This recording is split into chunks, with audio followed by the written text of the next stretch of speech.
intense level of fear that the illness induces in some patients. Maybe it's a result of temporal lobe involvement, I'm not sure.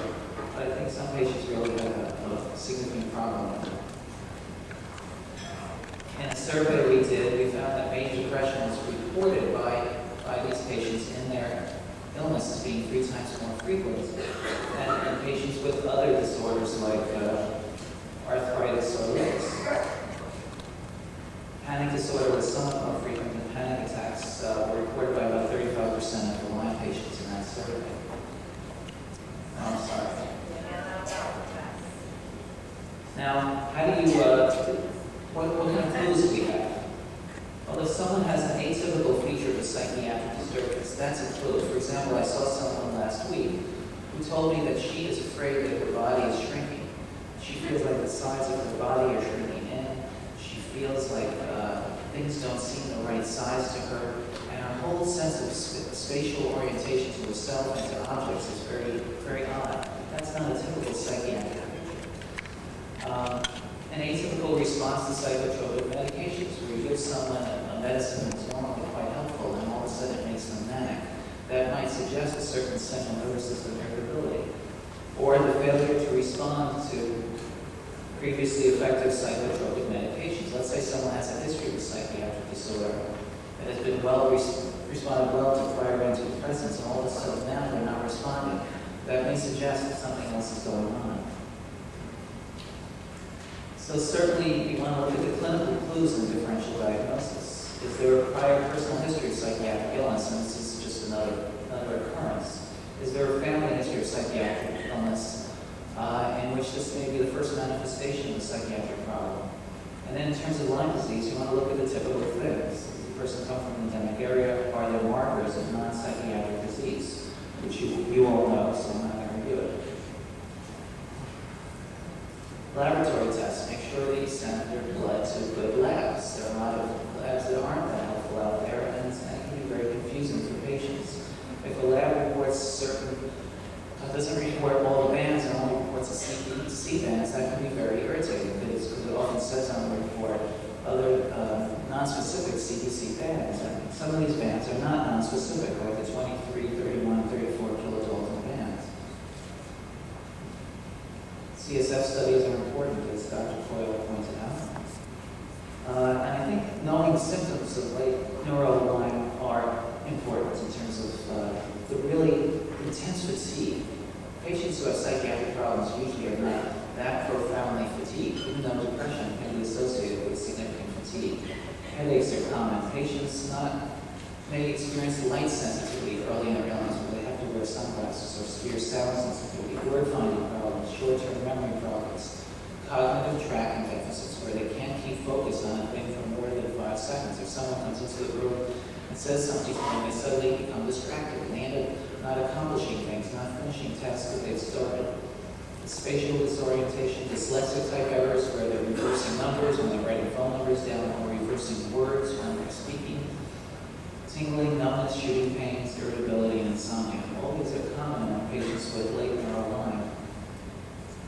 Now, just review the literature on cognitive deficits in late Lyme out of Stony Brook. Crocodile reported on 15 patients with Lyme disease versus 10 healthy controls. They found that Lyme patients had marked deficits in memory, and especially it's in retrieval, not so much in storage. So the patients have this stuff inside their head, they just can't pull it out. And they have conflict verbal fluency. And neither the spinal fluid nor the MRI findings were able to distinguish the cognitively normal from the cognitively impaired patients using somewhat routine CSF studies.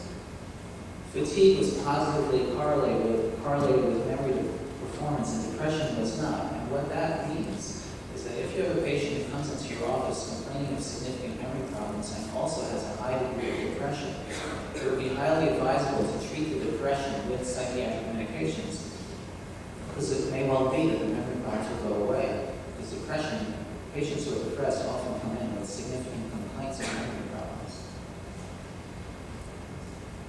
Now, if you compare Lyme patients versus patients with depression and fibromyalgia on cognitive tests, as Kaplan and all did here in Boston, the variables that were best able to distinguish the Lyme patients from the other groups were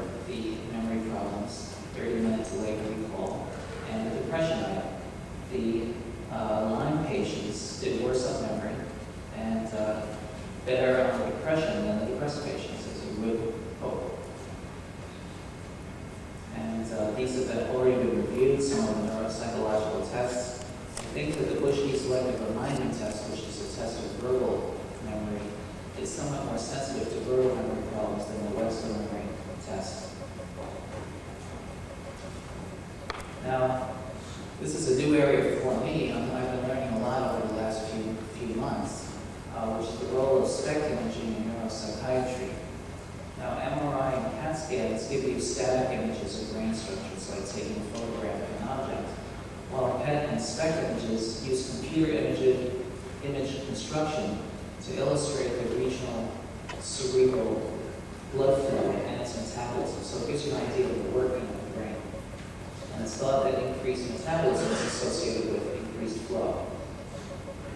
And other studies with other neuropsychiatric disorders have found that SPECT changes may predate some of the MRI changes.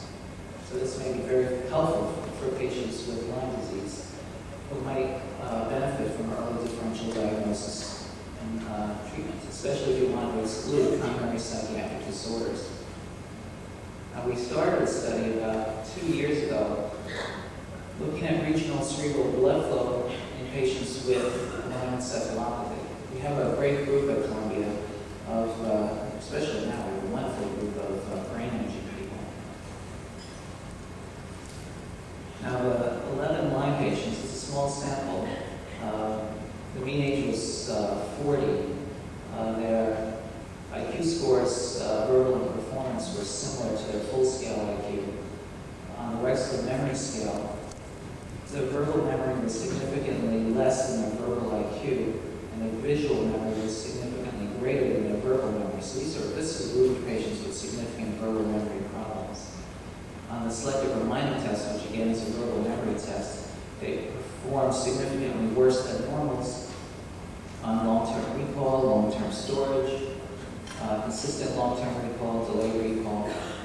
And in this particular group, as a whole, verbal fluency and the Wisconsin card sorting test is somewhat normal, suggesting that in this group, you might not see frontal lobe abnormalities as much as you might see areas that are involved in memory function abnormalities. And what we did was we took the 11 Lyme patients and age and sex matched each patient with 2 controls. So we had 11 Lyme patients and 22 age and sex matched controls. And we looked at the whole brain flow to see if there was a decrease in cerebral flow in the brain. And we did a regional analysis of the 2 hemispheres of the brain. What the RCDF machine does is it looks at these different detectors, 16 detectors on each hemisphere, so a total of 32 detectors. And what we found was that in the Lyme patients, there was a significant decrease in this detector, and an increase in the perirolandic detector. These are the parietal detectors, and there was an increase in the occipital detector. Now, this was of interest because in studies of patients with early Alzheimer's disease, it's quite common to see this particular pattern of increased parietal flow and decreased perirolandic and occipital flow.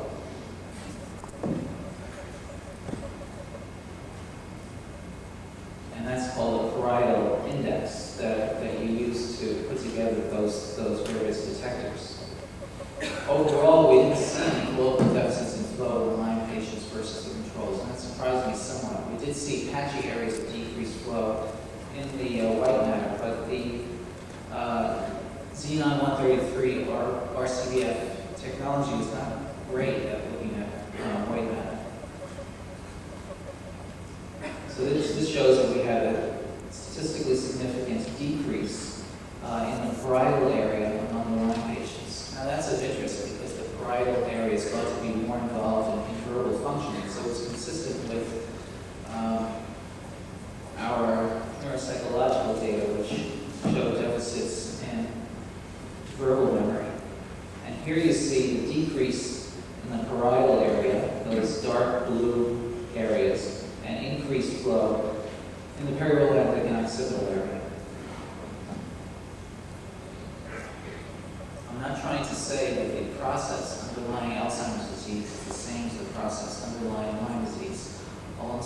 this, and this is what we found in this small sample. And I don't know exactly what to make of it. I think it's more likely that if we did a larger sample size, that we'd see a variety of areas of patchy flow.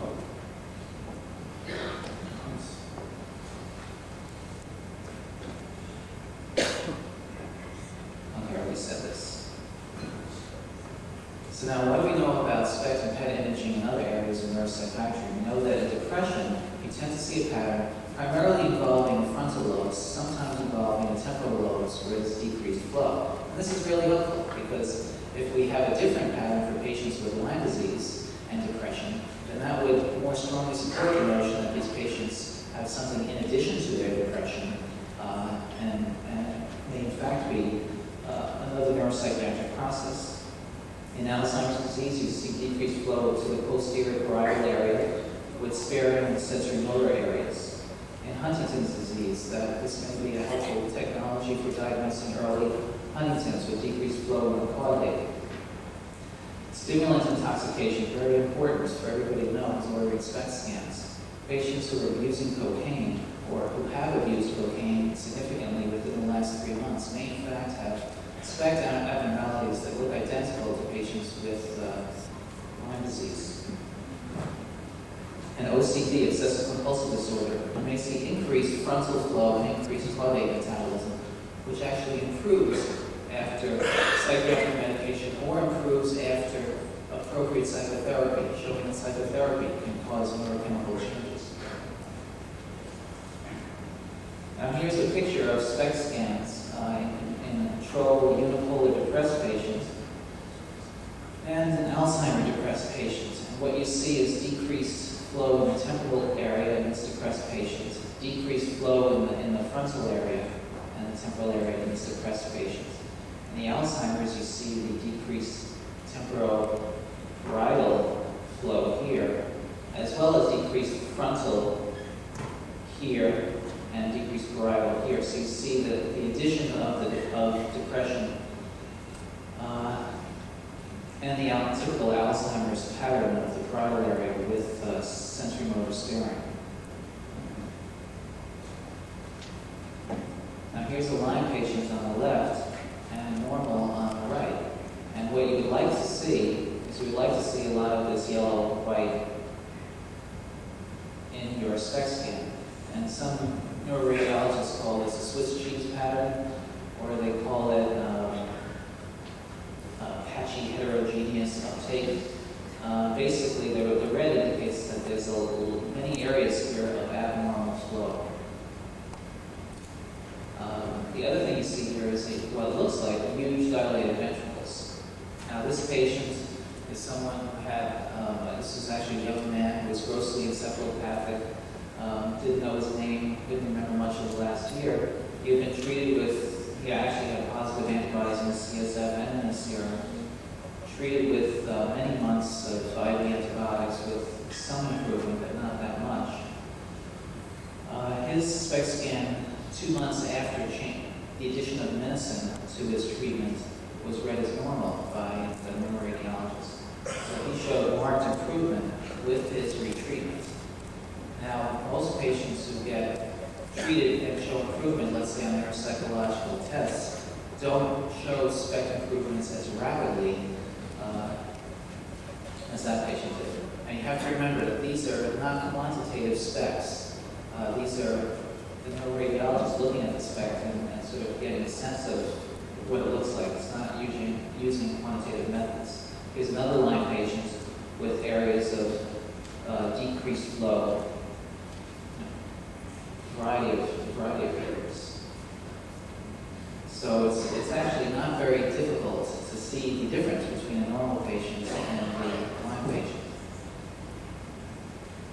Again, this is a SPECT in someone who's actually performing part-time as a professional, where you see sort of this patchy area here of poor uptake.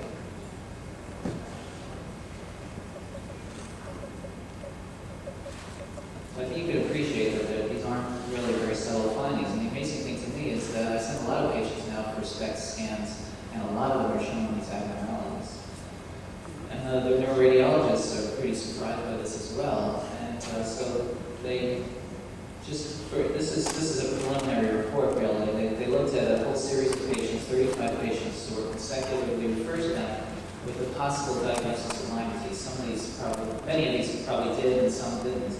But what they found was that 52% had perfusion abnormalities. It tended to be a regional cortical abnormality in 94% of the patients.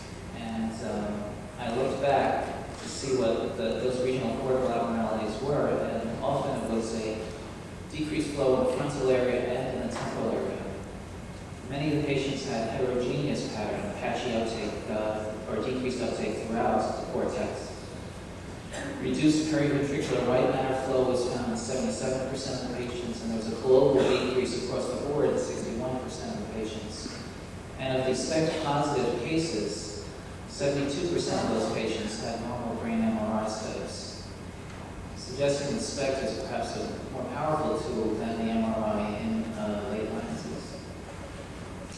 Logic et al. In 95 reported on 8 patients using quantitative SPECT. All had reduced perfusion and a multifocal distribution, especially in the white matter. Only one of the 8 had MRI white matter abnormalities. 6 of the 8 had abnormal spinal fluid. All had neuropsych deficits of verbal and visual memory. And on 6-month follow-up using quantitative SPECT, 5 patients, all of them showed improved flow. So I think what this suggests to me is that using quantitative methods, it may be easier to detect changes in response to treatment than you may be able to detect grossly by the eye. I also want to say that earlier this week I met with Dr. Engel and Dr. Kessler and Dr. Niels in reviewing a collection of their patients who had been sent for SPECT imaging at Middlesex Hospital in Middletown, Connecticut.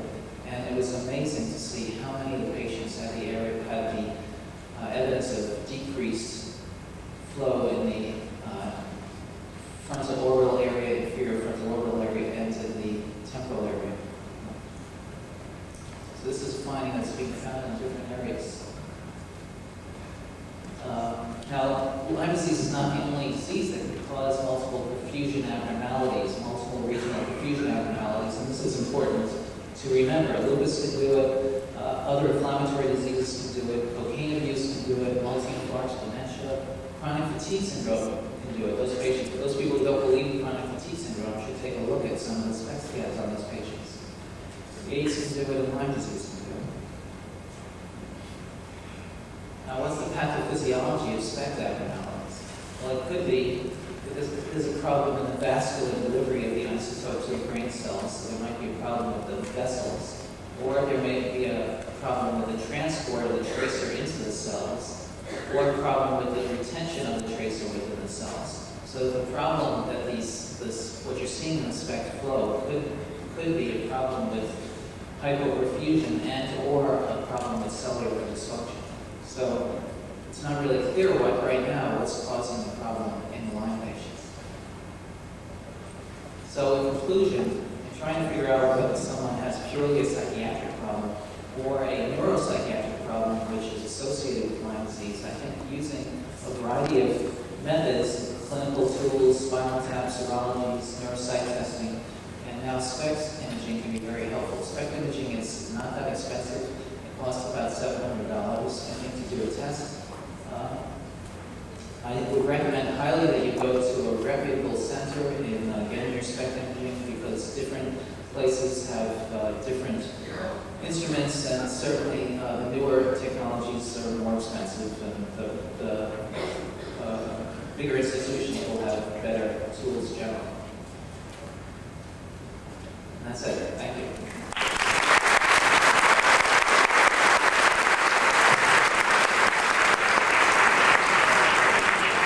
Okay, thank you, Dr. Fallon. What I'd like to do is open the last 3 speakers for discussion, and then we'll have a brief general discussion with the intent of ending the morning session, certainly before noon.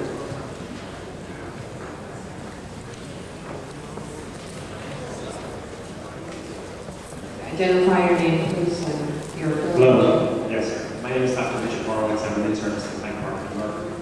This is directed at Ken Lincoln.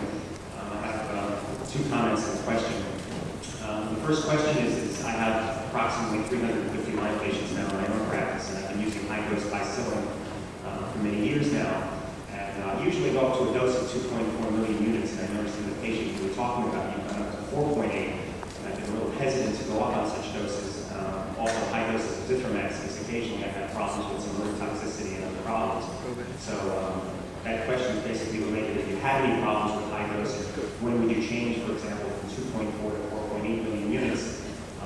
The other two comments that I have essentially are about leaving these patients on therapy long term. A couple of the chronic Lyme definition and criteria. And in our brainstorming at Stony Brook, we really feel quite strongly that what you want, since also this patient population has symptoms out of proportion to size. These aren't blind, hemiplegic, paralyzed patients. They look relatively well, but they're disabled because of their multiple symptoms. And clearly these are valid, and there are ways to evaluate symptoms.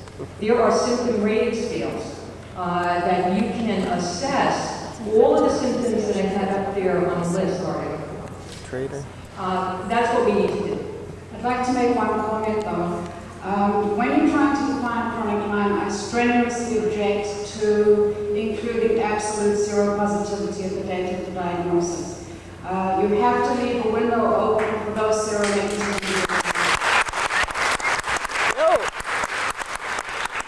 In addition, you might want to make that window something like 3 months of a therapeutic protocol to determine clinical response and to determine seroconversion over a 3-month period and include that into your definition. It is far too rigid to exclude seronegatives. And most common. Unless we have anything we need to say, it's been a very long morning. I'd like to give everyone a break and invite them over to lunch. Okay, thank you very much. Or in this case, Borrelia burgdorferi, growing happily in culture in the laboratory under as optimum conditions as we can provide. And we have been amazed over the past couple of years when we add very potent inhibitors that have been described as being able to interrupt various kinds of cells at various parts of their metabolism. When those potent agents are added to that particular growth curve, and whether that's monitored by optical density or turbidity of a culture or by incorporation of radioactively labeled thymidine into the DNA, for example, the shape of the curve is exactly the same. And we have marveled at the ability of Borrelia burgdorferi to live in what some term industrial waste and not only survive, but grow at the same rate as a culture which is untreated. We have taken many agents off the shelf, those that interpolate into the DNA molecule and distort the molecule of interest, those that interfere with various replication steps, those that interfere with protein synthesis, all manner of very potent inhibitors, and the effect in general is always the same. The curves are virtually inextinguishable. The arrow here denotes the place at which the inhibitor is added. We have several other panels that I could show you where the shape of the curve is precisely the same as this. And we have marveled at the ability of Borrelia to survive under adverse conditions. One might imagine this phenomenon, and it has been looked at in other bacteria, as a form of selective permeability. And that permeability resides in the outer membrane of the particular organism in question. One might envision it as a system whereby each molecule is looked at and a decision is made. Is it useful, such as nutrients, or is it harmful, such as inhibitors? And the system goes through yes, no, no, no, yes, no, no, at a speed which is comparable to cultures without inhibitors. That indeed is remarkable. Because of that, we've been interested in a small group of molecules which have been described recently and are very much in interest in antimicrobial agent development.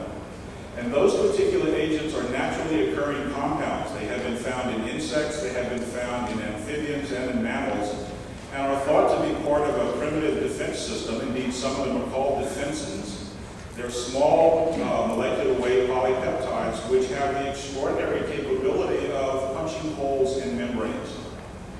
They're fairly indiscriminate in their ability to punch holes in membranes, in that they do it in a broad range of membranes. One example of this is a compound called molybdenum, and as you see, when molybdenum is added to a culture of Borrelia burgdorferi, something very different happens. The culture crashes and burns. Very different from the other examples that we've seen. Molybdenum, as I said, is a small molecular weight compound. It's readily available commercially, and this is the particular structure of 26 amino acids linked together in a chain. There are machines these days that can automatically determine the sequence of a particular polypeptide, and this product is used to calibrate the machinery. It's a natural product that can be presented to the instrument. We know the structure, and now let's see if the instrument gets it right. So because of that, there are highly available and highly purified quantities of this material available, and you've already seen the effect on Borrelia burgdorferi.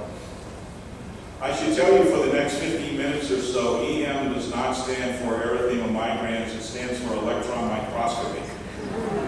We had it first, and I insist on using it. This is what we always see when we mount Borrelia burgdorferi on the surface of a filter very carefully.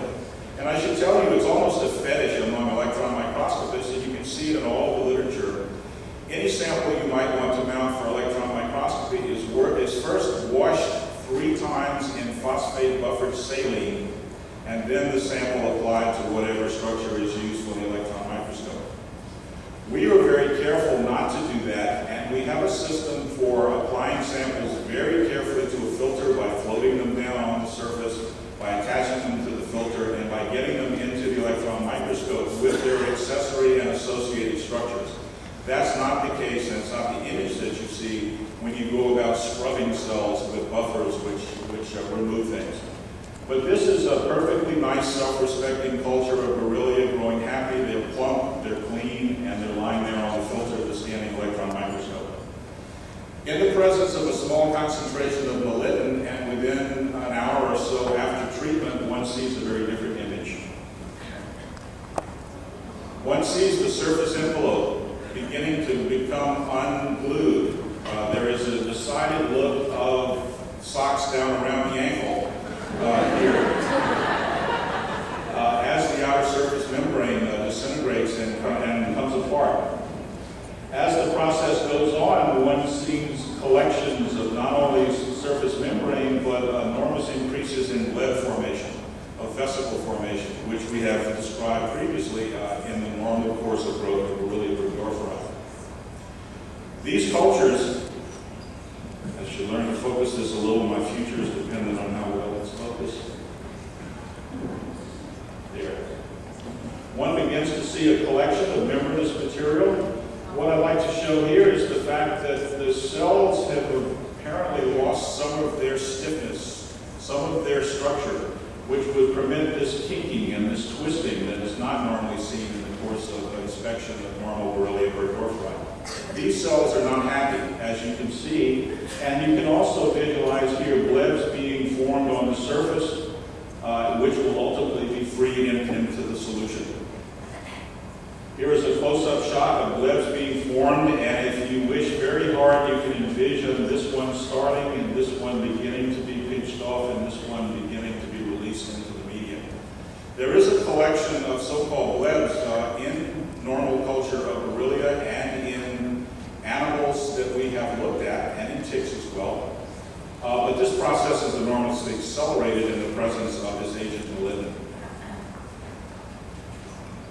Here, as you see, when the process goes on, things get very serious indeed, and what we see are enormous aggregates of Borrelia. Here are a few cells remaining, but for the most part, what we see is membranous material trapped in aggregates in a particular field. Here again, you see enormous shards and sheets of surface membranes that have come apart as a consequence of the treatment. I spent most of the day yesterday towards the back of the room, and I have a better understanding of what can be seen and what can't. But if you look very closely and you wish very hard, there are little core-like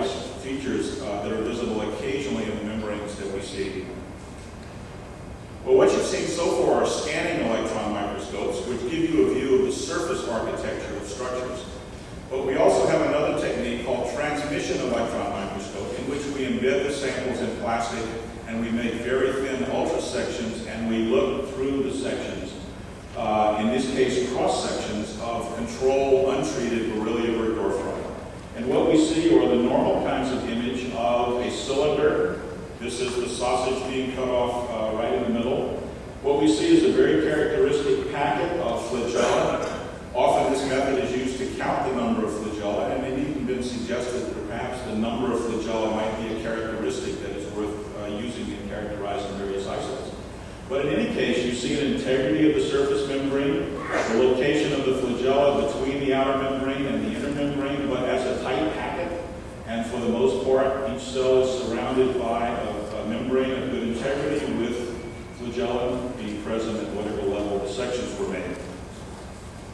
If one looks at malignant-treated Borrelia using the same method, one sees what we have come to call the Sharpei effect. There is too much skin for the dog here. As you can see, the membrane integrity has come to a point where there are even membranes inside the membranes.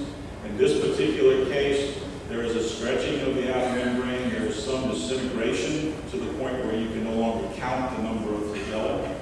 And in some cases, you see membranous material free with no inner cylinder associated with the structure. One sees great shards and sheets of membranes lying free. One sees clumps of flagella. The effects of malignant on Borrelia is indeed profound. Seeing the flagella disassembled in the way that I've just shown you suggested to us that we ask whether or not this particular compound had any effect on motility. And what we've done is a similar kind of analysis that you've seen before. We followed the cultural density over time, and at the same time we took out aliquots of that material, put it under a dark field microscope, looked at each cell individually, and scored it whether or not it was moving, swimming. Some laboratories use that technique as a viability assay. If cells are swimming, they're alive.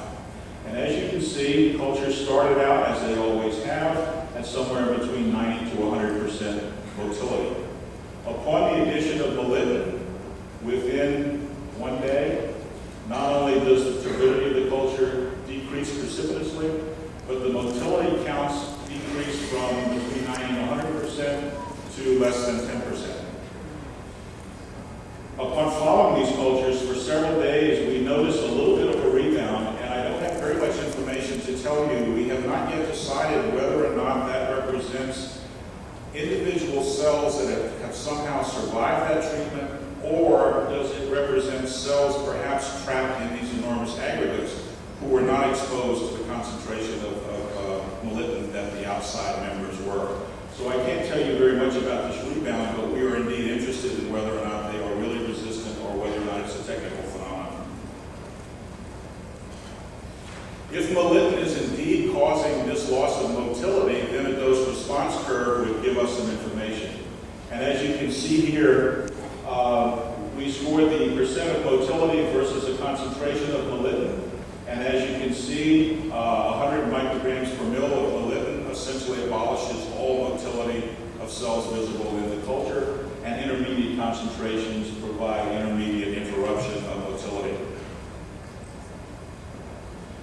So in the preliminary studies that we have conducted here, we have come to the conclusion that malignant appears to perform not only a profound alteration in the outer surface membrane of Borrelia burgdorferi and other cells as well, but also it effectively interrupts motility within minutes of treatment.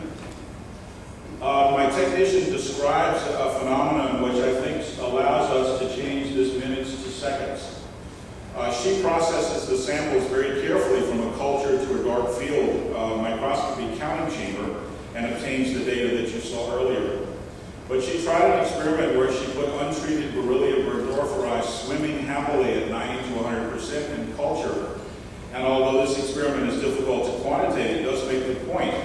She put a droplet of malignant on the surface of the cover slip, and as the material was drawn under the field of view, she described this front of stillness which moved across the field, and as cells were exposed to concentrations of malignant, they went from active motility to absolute stillness over the course of right to left. So I think this minutes can be changed to seconds.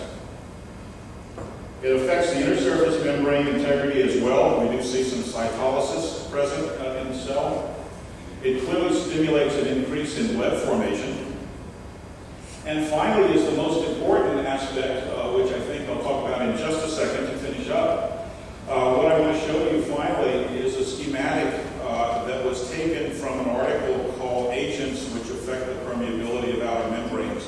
And having sat in the back of the room, I think all you need to see is that the untreated situation, that is the integrity of the outer membrane of a microorganism, is such that inappropriate molecules are rejected. And of all the inhibitors that we saw in the first slide, most of them, as you can see, changed directions and had no effect on the membrane. Here are various models which describe different compounds distorting the outer membrane, and what's important for you to see is that in each case, molecules which were formerly excluded are now allowed to penetrate inside of the cell. Although at the very least we have described a compound which, number one, affects motility virtually instantly, one that affects lead formation in the laboratory, and we have never had reagents where we could control those two phenomena in the laboratory so effectively. At the very least, we have reagents in the lab that can do that.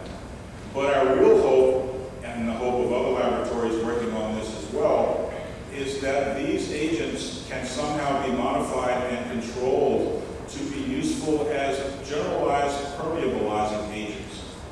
And by that I mean these compounds presumably could be used in concert with other drugs to make ineffective drugs effective, or to make effective drugs more effective at lower and at less toxic concentrations. Thank you.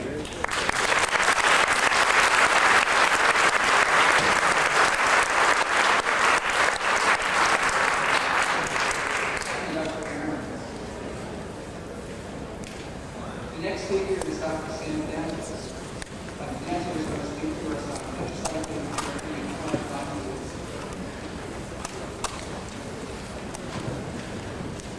Related welcome to Boston on my behalf. I'm going to welcome you from his base at Tufts, and I welcome you from my base at Boston University and the Boston VA Medical Center. I hope you've been having a good time in Boston as well as at the meeting. Dr. Gross, some of the problems the doctors had, along with patients, in interpreting what those patients were saying. Did they have Lyme disease? Did they have no Lyme? I wasn't listening, and it just doesn't matter. And I think that this represents a sad scenario on what the state of the field was. And it was amazing to me very early on that there was a wide variation amongst what I would consider well-intentioned physicians as to what these complaints meant. And some of this represents this, unfortunately.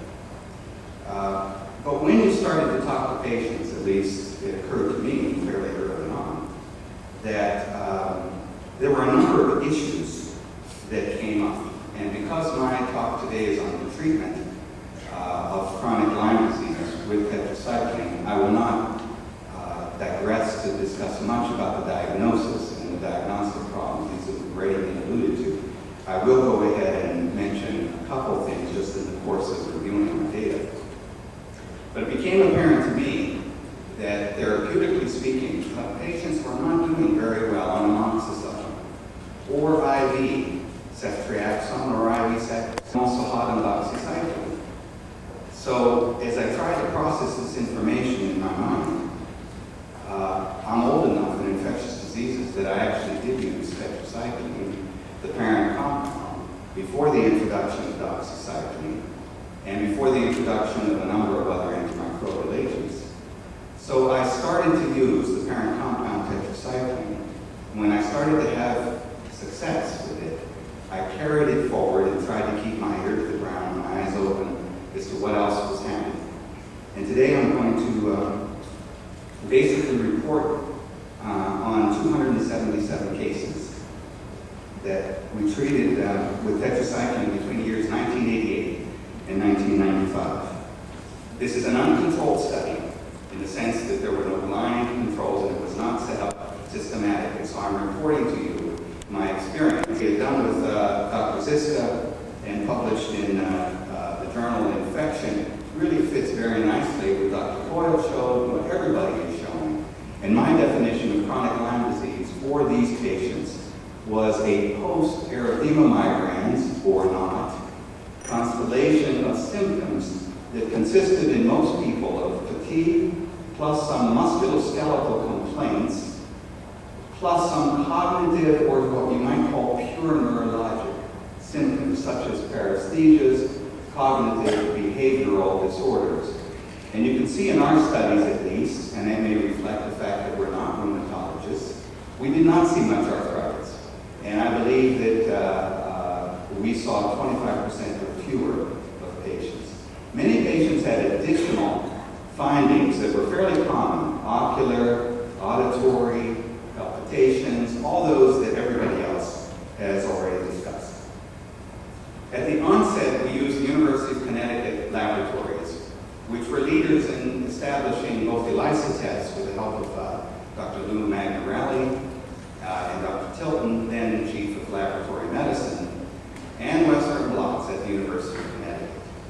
After my move from Connecticut, I began using the North American laboratories for both their ELISAs, but by then they had started to use capture assays, which have worked out to be more sensitive than the ELISA assays down at UConn, which were one of the best performing laboratories in the country. The Western blots also are basically the same that had been utilized at UConn. And my definition of a positive Western blot is slightly more liberal than Dr. Tilton's equivocal reading, which my interpretation was, if you had one or more specific reactions on either IgM or IgG, that constituted a positive Western blot. We can argue about the point, but we'll have data to show you on seronegative patients who did not meet that criteria. They may have 41, 60, or 66, and those would be called negative then.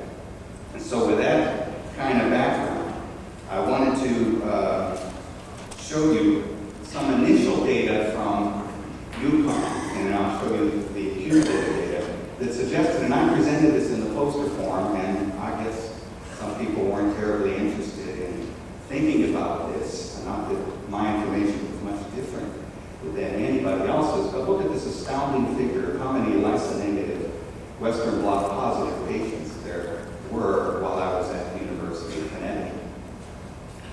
Our total experience now shows that when you look at Western blot positive, ELISA or capture assay positive patients, I had 29% of my whole patient population fell into that category. I had virtually none that were ELISA positive and Western blot negative, but I had 133 total that were Western blot positive and ELISA or capture assay negative. And I had then a seronegative, a pure seronegative group of almost 20%. And that fits very nicely with some of the other data presented today, and according to the survey where people are suspecting that patients with these clinical symptom complexes have a seronegativity rate, even with my very liberal Western blot definition of 18.5%, or to accumulate that to get 20. If you just compare Western blot positive with ELISA positive, you find that in total I had 65% Western blot positive, ELISA negative studies. So I think the two-tiered system makes no sense. It would miss too many people with Western blot reactions, and they would go on wanting for what other diagnosis you might have. The results now that I'm going to show you are going to be analyzed according to a variety of parameters. My definition of cure, when you look at these slides' results, will be patients who have had no symptoms for a year or more after a treatment trial. And these treatment trials of tetracycline that I will show you are the results of one cycle of treatment. I will discuss further repeat cycles at the end, but these represent a single course of treatment. and what the results are with this. The definition of improvement by tally here will be greater than 75% improvement as said by the patient. And failure represents that the tetracycline was unable to, during that course of treatment, significantly improve the patient. My course of treatment was 500 milligrams of tetracycline 3 times a day before or between meals. And I'll come back to discuss doxycycline versus tetracycline in a few minutes. When you look at the beginning of seropositivity versus outcome, because that's a key question here, and we're seeing clinical studies designed to look at seropositive because we want to see those that we're sure of, and I'm all for that. But I think, as has been mentioned, it seems now with the data accumulating, to eliminate a seronegative group makes no sense. It is a valuable control group to include the seronegatives. Because look here, with the ELISA positive group and the cure rate, improvement rate, and failure rate versus the ELISA negative, you see no advantage of a positive serology. And the same thing with the Western blot. If anything, there's a slightly more cure rate with the seronegative group, but the failure rate is about the same. This then says that we need to include these people in our studies. And as far as improvement, we have cure or improvement in almost 90% of people with our tetracycline treatment trials. The cure rate overall is about 16 to 18% with one round. As far as sex versus outcome, meaning male versus female, that your cure rate seems to be a little bit higher in men overall than in women. I don't know if this is because men don't want to offer complaints, or whether there's an intrinsic view that, or an intrinsic difference. I'm not sure this is statistically significant though, but I just show you what the data are, both in terms of cure, an apparent increased cure rate in men and a decreased failure rate in men, just looking at both ends of the spectrum. What about age versus outcome? And I think that's another variable, and it did not seem to make a big difference, except in the 50 to 59, well, no, I shouldn't say that. In the older age group here, it's possible that we had some fewer cure rates, but the numbers are pretty small, and increased failure rate. But otherwise, it was not an impressive difference. So as old or young as you are, you should not feel that you're not going to have a good response based solely on age. Prior symptom durations, Dr. Fine has reported, and I think it's good that we're now going to try and establish in the literature these kinds of data is a key determinant of outcome. I did not see patients, I forgot to tell you in the methods, that had symptoms for fewer than 3 months. Most of the symptoms were 6 months or more. So this group of less than 1 year of prior symptoms makes up all 6 to 8 months to a year. I had arbitrarily assigned these 3 groups ahead of analysis so that I wouldn't have to change things around. And just arbitrarily putting them into symptoms before treatment less than 1 year, 1 to 3 years, and greater than 3 years, we find that the cure rate is highest with people who've had symptoms for a lesser period of time, and that the failure rate is greatest for the people who had it for the longest period of time. As far as the ability to have a rash or not, does that make any difference? And apparently not. So you might wonder about immunoresponsiveness if you had a rash or if you didn't have a rash. As far as in our studies, overall, 43% of patients had erythema migrans rash. That's lower than what is reported in the literature for patients who have had chronic Lyme disease, and I believe it's a more accurate figure according to the surveys as well that we took from physicians. Now, when you come back to analyze, and this is a slightly busy slide, what the effect was of your prior symptom duration on how soon you began to improve. Now, by onset of improvement, I meant any improvement as judged by the patient, not complete improvement, but am I starting to feel better? And what you find again is a nice correlation that the shorter your duration of illness, not to belittle that 1 year is short, but that you begin to improve at a median level around the second week. If your symptoms are 1 to 3 years, you begin to improve at the third week, and if your symptoms are greater than more than 3 years, it takes 4 to 5 or 6 weeks to begin to improve. And I think this is an important concept because people can get so frustrated that they give up early and they say, this isn't working, let me move on to the next agent. The mean time of onset to improvement overall was 0.9 months plus or minus 0.6, so a range of anywhere from less than a month to up to a month and a half. As far as how much improvement was noted at the 2-month and at the 3-month level, we noticed that most patients at 2 months were feeling between 50 and 75% improved, and at by 3 months, a substantial number were feeling 75 to 100% improved. We had, though, a significant number that were still feeling 50 to 75% improved. This correlation is a little iffy because if I say what's the duration of treatment with the outcome, meaning the longer I treated, maybe the more severe the illness was and the longer it was present. But with that in mind, my mean course of treatment was 4 months.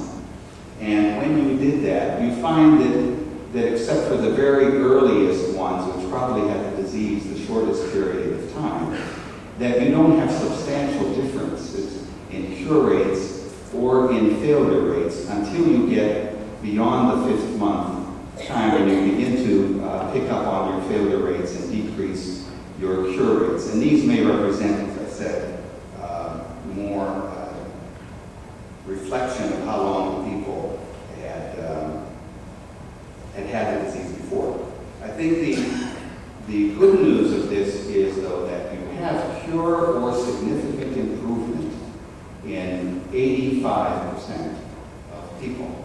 And I think that's a welcome sign as you're trying to help individuals with chronic Lyme disease. Now, I did not prepare a slide. I didn't think about it, and I analyzed it just a couple of days ago. What about the relationship between prior symptoms to prior therapy? In terms of, did you have any better outcome? In other words, what's the difference between having been treated before I started the tetracycline, anytime in the past, versus not being treated with antibiotics anytime in the past? And I'm sorry I don't have that slide because it's an impressive slide. Those people, and I analyzed it according to less than 1 year, 1 to 3 years, and more than 3 years, all untreated patients did much better than those that had been treated in the past.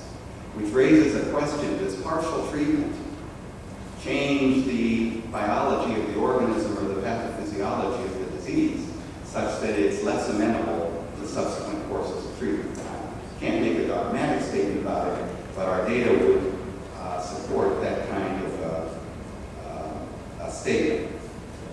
Now, as far as I wanted to show you these results, these are from UConn, and I have not put them together from our total experience because I kind of stopped following Western blots routinely in the course of treatment. But I'm a little confused as to what goes on. According to these results, when patients were active prior to treatment and after treatment was done, those that were not doing as well, their IgM blots were positive in 94% of cases. IgG alone was positive in only 6% of cases, raising questions about those companies that only do IgG blots. They're missing the boat. The IgG blots were positive in 66% of cases.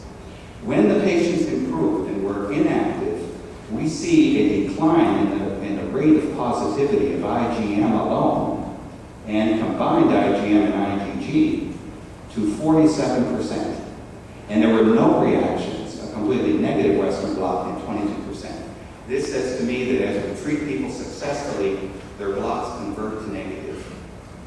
Now, I've had to change that view slightly in the last year or two, as I've seen a few people who had weak reactions at the beginning And with long antibiotic therapy, but these are in people who are not cured, we seem to be bringing out my reactions. So I don't know whether we have two different populations, some of which are responding and immunologically with time, the responses disappear as there's no further antigenic stimulation, versus others in which maybe some byproducts of the Borrelias are being killed are now affording immunologic stimulation, and now you see the responses. I think what a lot of this data is beginning to tell me is that the serology is nearly irrelevant to what's going on. I'll still do the results, but it's a problem in terms of intellectually trying to look at this. It means to me that maybe circulating antibody is not what we should be looking at in this disease. When I retreated some patients with various regimens, which was tetracycline in a number of people, I was able to cure an additional 16% of people. Small numbers, but nonetheless, these are my complete analyses. Remembering my cure rates have to wait for a year till after the patients are evaluated. So some of these patients are still being evaluated as I'm going along. As you know, I've talked about Plaquenil plus macrolides in the past, and that generally does a pretty good job. And I do use intravenous antibiotics, and that too occasionally does a good job in our hands as well as in other people's hands. We can have the lights on. So I think what our data are showing is that it confirms that we have problems in the laboratory diagnosis of Lyme disease, and that we really are still stuck primarily on the clinical diagnosis of inclusion and exclusion. And once we get the slides going, we can present those.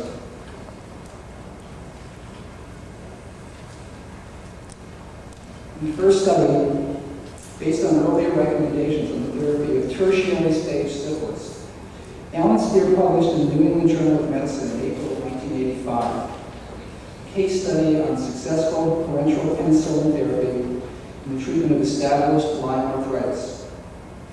In the study of established Lyme arthritis patients, special notation is made of the following results. 7 out of 16 evaluated patients received only 3 weeks of LA-bicillin, showed complete resolution of their arthritis, and remained symptom-free for a post-treatment evaluation period of up to 33 months. In that same series, 9 out of 16 patients experienced relapse of their original symptoms, and 20 out of 20 patients given blinded IM placebo experienced no change in their clinical condition, discounting the possibility of placebo effect.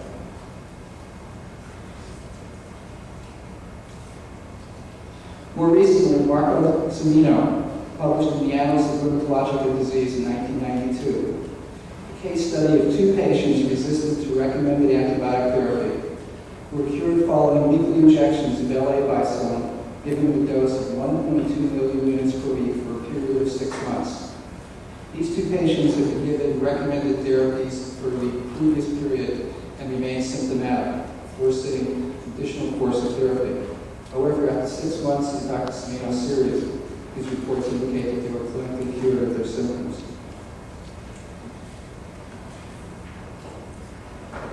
Based loosely on these 2 studies, the use of LA-bicillin has become common, as we've heard this morning. As a preliminary study to evaluate the efficacy of benzathine-bicillin, a case review and follow-up of all patients with serologically positive Lyme disease treated with imidacloprid was conducted. The methodology of the present report entailed a thorough chart review of children living in a Lyme endemic area and treated for Lyme disease. Criteria for inclusion in the study were patients treated between 1993 and 1995 for clinical disease. A minimum of 1 positive serological test for Lyme disease was necessary for inclusion. In most cases, greater than 3 positive serological tests were confirmed. Patients were either treated with long-acting bicillin or CR bicillin, which has procaine, depending on the tolerance to the injections. I might note that in Dr. Stewart's original study, 4 patients dropped out of the series because of the pain associated with the LA bicillin. The use of CR bicillin with its concomitant presence of procaine diminishes the discomfort, certainly in the first day. And I might add that the discomfort is numbing into the second day, and certainly that's a motion day. However, the intolerance to CR bicillin certainly is exceeded, and the majority of the pediatric patients refuse to continue with the LA bicillin, the long-acting bicillin. The family history of penicillin allergy with prior allergic reactions to antibiotics necessitated prior allergy consultative clearance. Study group meeting the above criteria numbered 25 patients. Of these, 25 out of 25 were serologically positive using ELISA testing. 5 of 18 patients tested were serologically positive using Western blot technique and CDC criteria. When I went back and reevaluated that, 11 of the patients were equivocal based on the CDC's criteria, and only 2 of the patients were clearly Western blot negative. All patients have failed to sustain improvement following previous courses of oral antibiotics, ranging from 4 to 122 weeks of treatment, with a median of 14 weeks.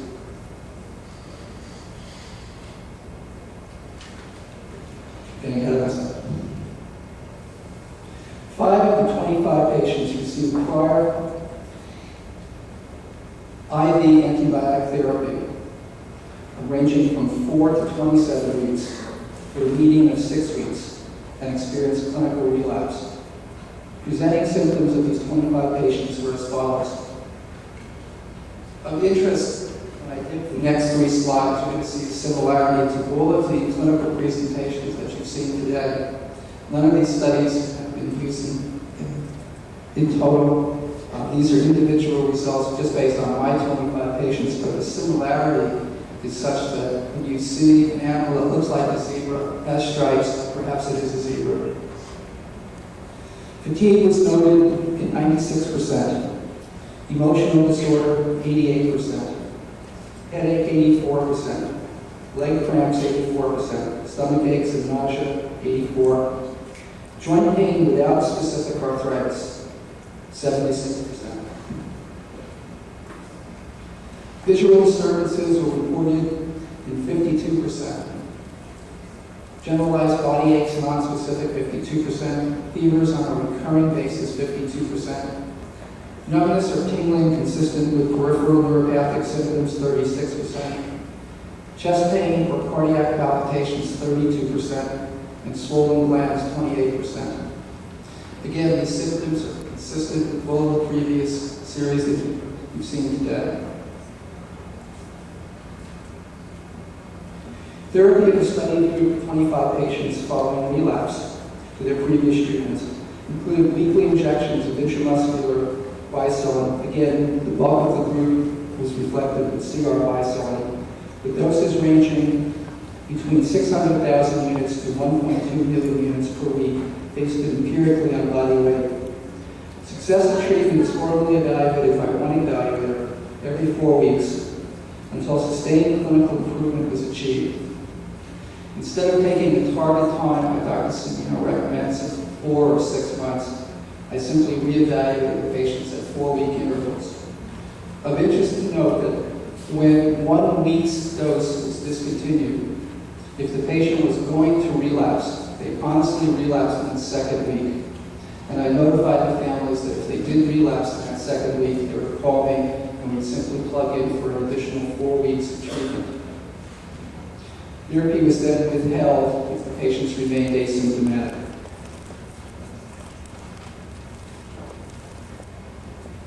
The study results are as follows. In total, 61 children's charts were reviewed. These 61 patients reflected a computer printout of all patients I had used bicillin with.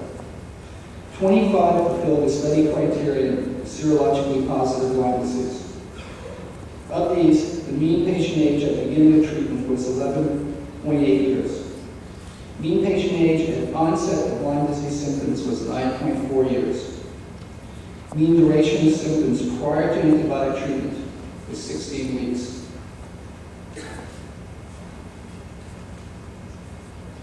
25 of 25 patients have failed to sustain improvement.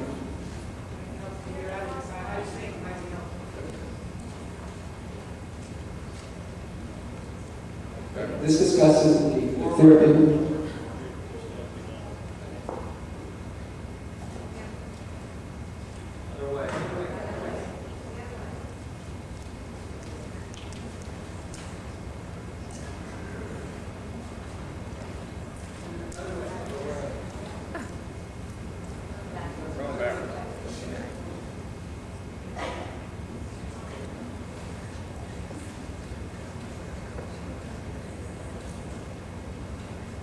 I can't stop.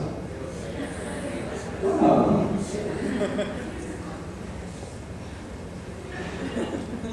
25 of 25 patients failed to sustain improvement after prior antibiotic therapy. The median treatment was 14 weeks. 5 of 25 patients failed to sustain improvement despite IV receptor therapy for 4 to 27 weeks. Again, the median treatment was 6 weeks. And the longest period asymptomatic following prior treatment ranged from 0 to 76 weeks, with a median period of 8 weeks.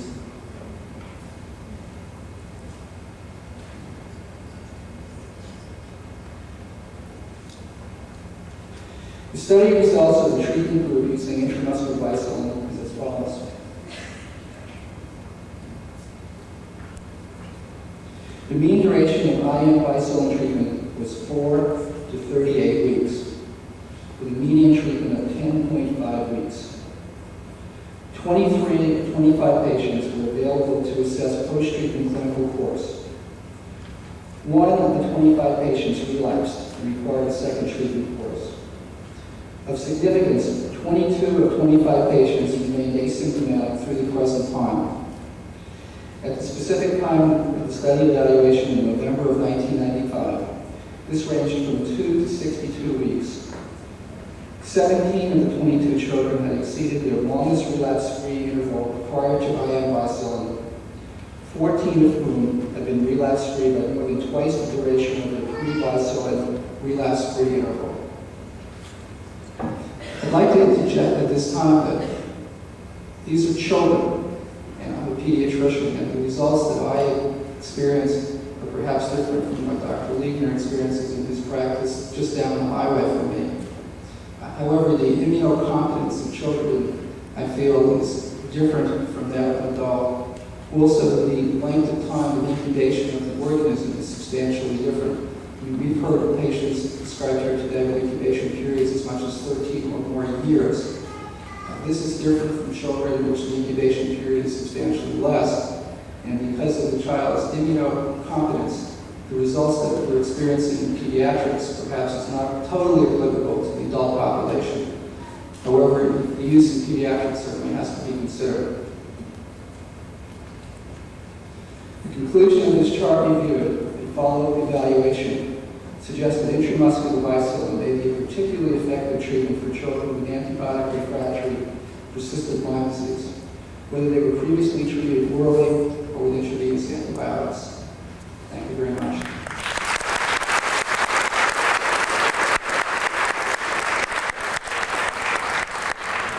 I would like to thank Dr. Fallon for his encouragement and for help and assistance in the chart review, as was his medical student, Dr. Michelle Montemayor. A big round of applause because that's been a great conference.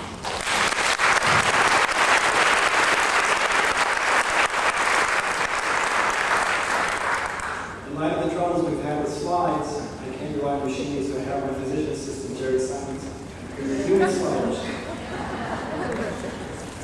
I wanted to discuss my experience with vancomycin, and before I actually get into the details, a question that we can ask is, why vancomycin? Why did I decide to try this? Especially because I started using this many years ago before we had any hard literature on the subject. Well, first of all, it's been my experience, and we've heard a lot of it these last few days, that there's a need for vancomycin. There's no one antibiotic in Lyme disease that's universally effective, intravenous, oral, or even in combination. And all of us have experience treating patients who failed conventional therapies, even unconventional therapies, and we needed something more.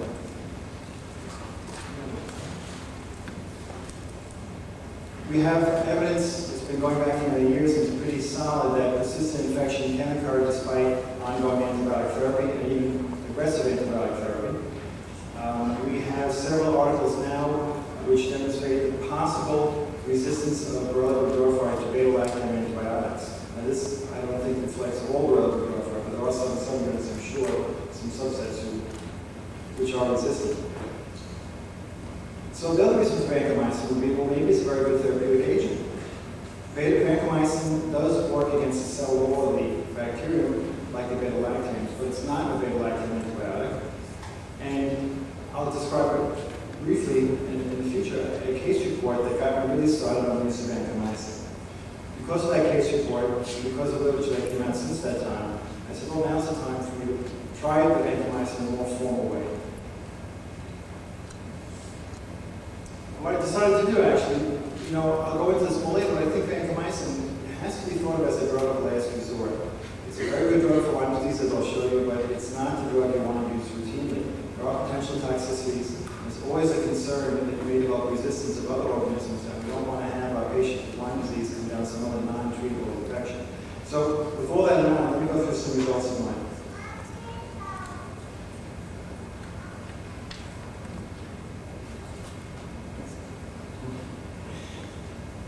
In general, the results are favorable. Vancomycin itself is a glycopeptide antibiotic, requires intravenous administration. Vancomycin is available as an oral formulation, but that does not get well absorbed. It's mainly used for intestinal infections such as C. difficile colitis. We have found that vancomycin is fairly caustic, and we always use central lines when we administer it. It does add to the problems. We also know that vancomycin can cause what's called the red man syndrome. Apparently, infusions of vancomycin, especially if they go too quickly, can result in release of histamine. This can be averted by either pre-treating patients with antihistamines or by infusing more slowly. Interesting aside is that my Lyme patients are especially sensitive to this red man syndrome, and over a period of weeks of using it, they get less and less sensitive. As an example, there's some of my patients who took the vancomycin as a continuous overnight infusion over 8 hours because they did quicker and they had some trouble. As the treatment went on, they were able to tolerate the infusion over 1 hour. So it is a phenomenon that I think reflects in general the immune reactivity of Lyme patients and why you see Lyme patients overly allergic and overly sensitive when they are not before the Lyme disease. I think it's another reflection of that. Another thing about vancomycin is there are well-defined parameters about monitoring levels. In other words, you need to check the peak level to make sure it's efficacious, and it's also recommended that the trough level be checked because you don't want to have a very high trough because that could potentially aid the toxicity. The toxicity of vancomycin, aside from resistant strains, is the development of possible ear and kidney damage, especially if the levels have been too high or too long a period of time. Interestingly, some of the more recent writings have stated that this fear is probably not well founded nowadays. These results came from earlier formulations of vancomycin, which perhaps are not as pure. One other thing I decided to do to get around that, or to minimize that as a potential problem in terms of toxicity, is I decided not to give vancomycin steadily over 7 days a week. I chose to use the pulse therapy regimen, as described in the literature, where the medication is given in general 2 days in a row per week, and the rest of the week, the other 5 days, nothing was taken whatsoever. This allows the use of standard antibiotics in higher doses, in the case of vancomycin, potentially more toxic ones, much more safely. So the protocol is such, this slide deck. The protocol was, I chose to use patients with advanced Lyme disease who failed to respond to other oral or intravenous therapy prior to vancomycin. The dosages of vancomycin used were standard doses based on blood levels. I did have to start fairly low and build up slowly over several weeks because most of the patients were very ill and we don't want to induce too much of a herxin attack reaction. As I mentioned before, the pulse therapy regimen I used included therapy 2 days in a row per week, in other words, 4 doses. Vancomycin is given every 12 hours generally, and 4 doses per week, 2 days on and 5 days off. The duration of treatment was based on clinical response. Unfortunately, there's some early dropouts due to problems secondary or outside of the medical realm, such as insurance problems, perhaps Lyme problems, and so forth. Patients themselves, this was again many years ago, so I chose patients carefully. 21 altogether, 2 had dropped out due to true allergic reactions confirmed by Dr. Hansler. You can see it below Dr. Hansler. The 19 on the left, 4 of them were male, 15 were female. The range of age was 7 years to 56 years of age. The patients were a more ill group. On average, they were ill approximately 3.2 years prior to the first Lyme disease treatment. Now, this has been brought up earlier, so I'm going to talk about this. And I did present an abstract a couple of years ago on this. I found in my patients overall, regardless of the therapy, that the longer they have been ill before their first Lyme treatment, the more difficult their infection is to control and the more symptomatic they are. In fact, if those of you who remember that presentation, I had drawn a graph in virtually a straight line. The longer they were ill before first treatment, the more difficult it was to contain the infection. So these patients, on the average, being over 3 years before their first treatment, did indeed represent the more ill group of patients than hopefully the average out there. All these patients indeed had prior failure of therapy. They all had been tried extensively in oral therapy, all had been tried extensively in intravenous therapy, and had failed to respond to those. And that's what made me go into vancomycin.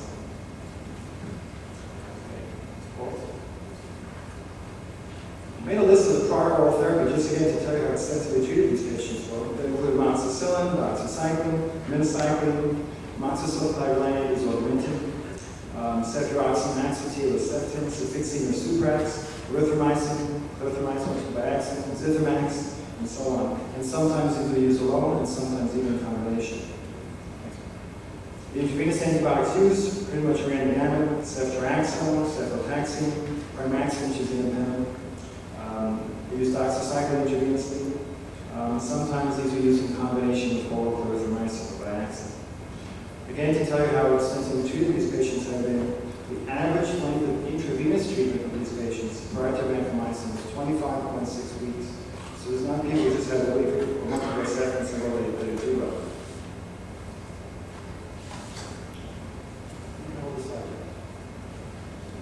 I want to just mention the case report, just to sort of put this in a human perspective. I just want to describe one of the patients who was included in the study. In fact, this was my first vancomycin patient. The patient had been ill 2 years before diagnosis, approximately when the date of onset. Though no tick bite or rash was recognized, the patient was seropositive with several different labs at the time that the diagnosis was made. Treatment consisted initially of amoxicillin, and for 2 months failed completely. 3 weeks of ceftriaxone, failed completely, even though it was followed up immediately after 4 months of ceftriaxone acetyl. This had to be stopped because of a GI disturbance. After these treatments of 307 and 4 months of septin, the patient definitely was improved, but not back to normal, and over a period of several months, the patient relapsed. A very extensive neurologic, rheumatologic, and internal medicine evaluation did not rule any other possible explanation for these symptoms. Therefore, the patient was retreated against ceftriaxone this time 4 weeks, did not come back to normal and promptly relapsed. Then clofazimine, cefotaxime, 6 weeks, temporary improvement, the patient relapsed. 6 more weeks, another partial improvement. Then the patient was put on Viaxin, erythromycin. Over a 2-month period of time, there was a minimum response, and the patient then relapsed after it ended. At the end of that therapy, which again was held because of GI disturbance, the patient had gotten so bad he was unable to climb stairs because of knee arthritis.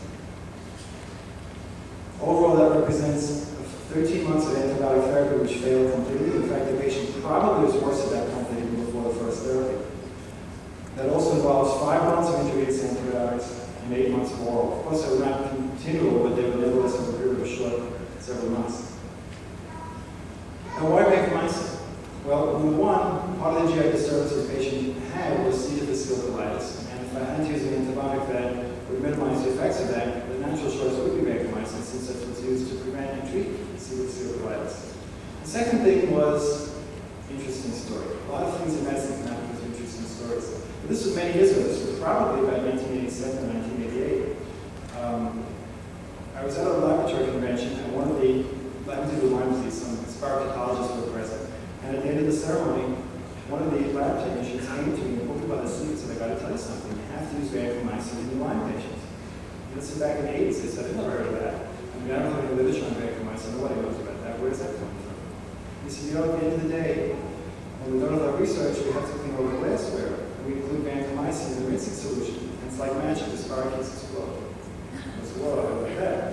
So I kept it in the back of my mind, but I never used that information. So I got to this patient who was failing miserably, everything I could throw at him, who also had C. seal was going to want oral vancomycin. So there's a lot of informed consent, a lot of discussion with the patient who decided to use vancomycin. The person was small body size, and because of that, we did not need a high dosage. The dosage was 500 milligrams every 12 hours. Again, pulse therapy, 2 days on, 5 days off. This continued for 10 weeks. Now, again, back in the 80s, 10 weeks is a long time for therapy. But again, only 2 days per week. We're not talking about long therapy. We're basically talking about 20 days of therapy. At the completion of this therapy, the patient was back to normal. All prior Lyme symptoms completely resolved, including the arthritis, including the encephalopathy. There are absolutely no side effects whatsoever from vancomycin. He had a hearing problem, probably related to Lyme disease, at least we thought. Had very much difficulty hearing television, had conversational problems, and so forth, documented sensory neural hearing loss. At the end of the vancomycin, it was completely gone. His hearing was back to normal. So much for ototoxicity. Now, this was about 6 or 7 years ago. The patient still sees me every year just to follow up, just to say hello. He has been well ever since. This was a complete total cure of a really bad patient. So if you look at the results, the average duration of therapy of the vancomycin itself was approximately 17 weeks, but again, being pulse scheduled, it's just really 34 days. As I mentioned, there are no major adverse reactions whatsoever. Some red vein syndrome, which we expected and were able to manage fairly quickly. There's some threshold growth, which was not a major problem. We always looked at that and take care of it. But we did not have any documented hearing disturbance, no change in renal function, no opportunistic infections that could have been related to vancomycin. Basically, it was a completely successful therapy. In terms of the breakdown of the 19 patients that I included, 2 of the 19 had absolutely no response whatsoever. 17 of the 19 did respond. And when we break down the responders, 6 of the 19 had a partial response. In other words, the medication definitely helped them, but they were not back to normal, and in the future, another therapy had to be given to try and resolve the remaining symptoms. In 8 of the 19, actually 8 of the 17, I should say, the response I called good. In other words, substantial improvement, no further antibiotic therapy was necessary. Some symptoms did remain, which basically is symptomatically treated. And of the group, 3 of the 19 had apparently a complete cure. I just want to also mention there's some typographical errors in the abstract, so the numbers there are not what the truth is. Listen to you every day. So I wanted to make a breakdown of this.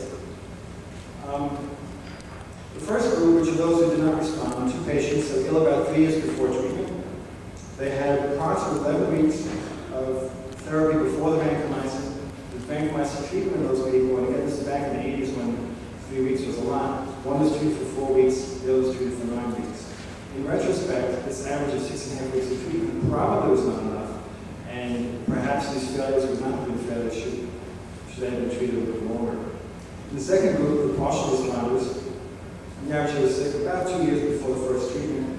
They had intravenous therapy lasting 18 or 19 weeks prior to the vancomycin. The vancomycin, on the average, took about 18 weeks to get them back to normal. Again, this is not a fair endpoint because some of these patients in the group stopped therapy before medical opinion was that they should stop. In other words, they ran out of insurance coverage, they lost their previous access and could not get a central line and so forth. So again, that number is maybe a little bit low. Perhaps more of these group 2 patients would have been in the third group, the good responders.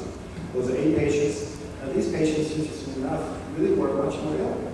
These people were sick almost 5 years altogether prior to their first treatment. And then the longer you're sick, the harder you are to cure.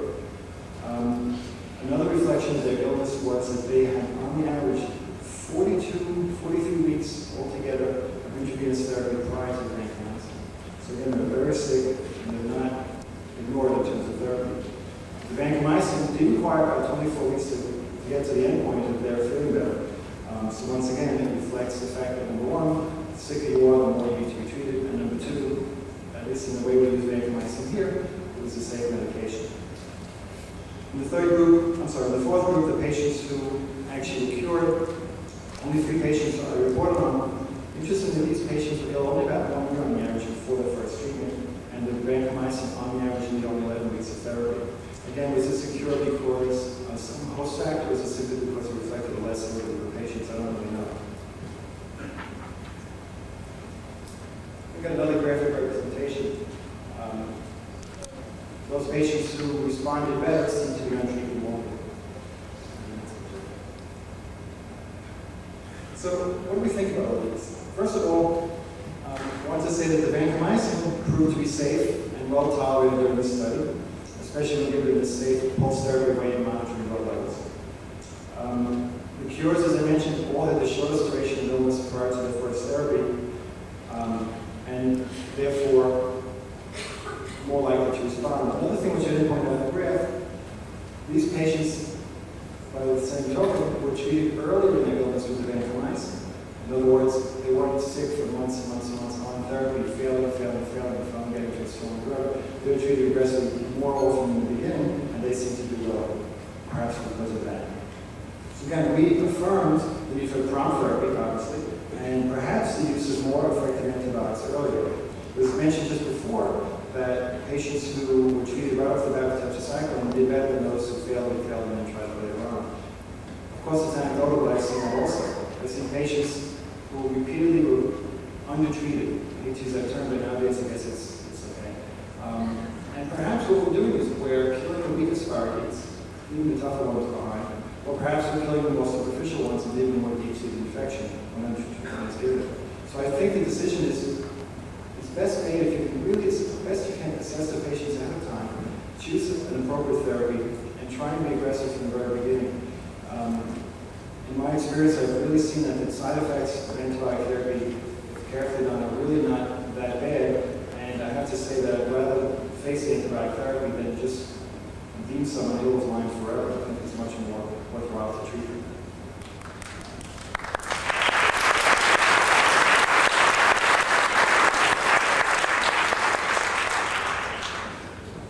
So again, overall, the moment the treatment developed a response. Now, what is this? Why is this happening with vancomycin as opposed to, say, ceftriaxone or cefotaxime? Well, the cephalosporin drugs are what are called beta-lactam drugs. They work against the spirochete in a certain way. There are now reports that not only are these medications failing in some patients, but the addition of beta-lactamase inhibitors such as sulbactam can reverse their failure. This has been reported recently. We also know of enhancement of vancomycin with penicillin, because apparently vancomycin allows the penicillin to work. We also know that drugs that work against the cell wall with different mechanisms such as primaxine, which is independent, can work in those second platform failures. So perhaps what we're seeing is that the low imputed beta-lactamase positivity in Corona Burgdorferi, which pretty much has been ignored, really should not be a more common patient, because again, we need the most aggressive therapy that's available. So one of the messages to come away with is if you're treating a patient with resistant chronic tough Lyme disease and they've failed and failed and failed, don't give up. There's always an alternative. You need to consider the kind of therapy that hadn't been done before and switch to some alternate regimen or alternate agent that works against illness in a different mechanism. Because by and large, if you plug away hard, you can't get your patients well.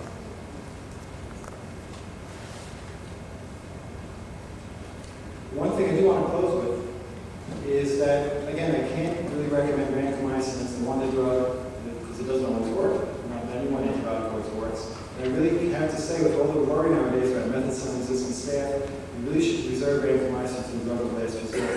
Again, I found it to be completely safe. But again, you're dealing with patients who are weak and are sick, perhaps have defective immune responsiveness. They, in this case, all have had central lines. And it's best to really be careful about not exposing them to pathogens that might cause trouble and using vancomycin carefully, such as in a pulsing schedule. And that's it for me today. Thank you.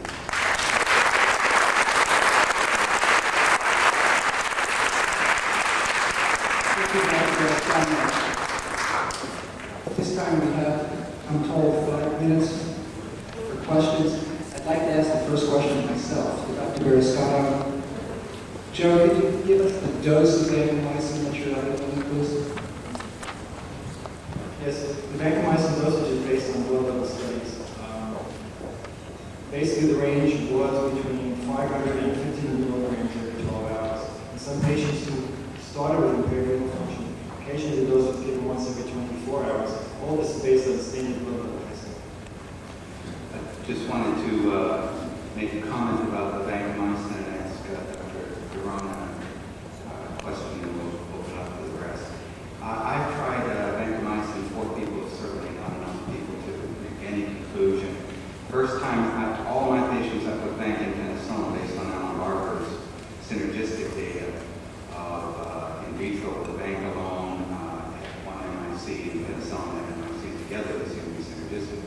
First patient I used it on did beautifully. Within a few weeks, she started getting better, hadn't been a while. In 12 weeks of treatment, she was all better, and then she relapsed a few weeks later, and the vancomycin didn't work again. Another patient didn't work on at all. Third patient, over 8 months of vancomycin treatment, did improve her with penicillin, and a fourth patient didn't respond either. But I think Dr. Briscano's observations are very interesting and potentially important as a means of offering additional therapies. But Dr. Caron, I just was curious about the rebound phenomenon you're going to live in, that I wonder if that's representing asynchronized populations, or that some of these populations are kind of dormant, if you will. That's another one thing that's going to come through here, I hope, as we get into the treatment discussion, is that perhaps not all these bacteria are amenable to antimicrobial action at the time we want the antimicrobial action to take effect. And to make an observation of the cholera scenario, Rita Colwell found at the University of Maryland that there were vibrio cholera in the estuaries of the Chesapeake, right underneath the signs commemorating the 1868 pandemic of cholera, that she was able to reactivate with long, arduous processes, not routine cultures. And she found that they were very lowly metabolic active, just sitting there on crustaceans, probably for decades on end. And I can envision organisms in our bodies that do the same things. And the fact that we want to kill them and pour poison on top of them does not necessarily kill them. I think that explains, to some degree, why it takes such a long time to handle it.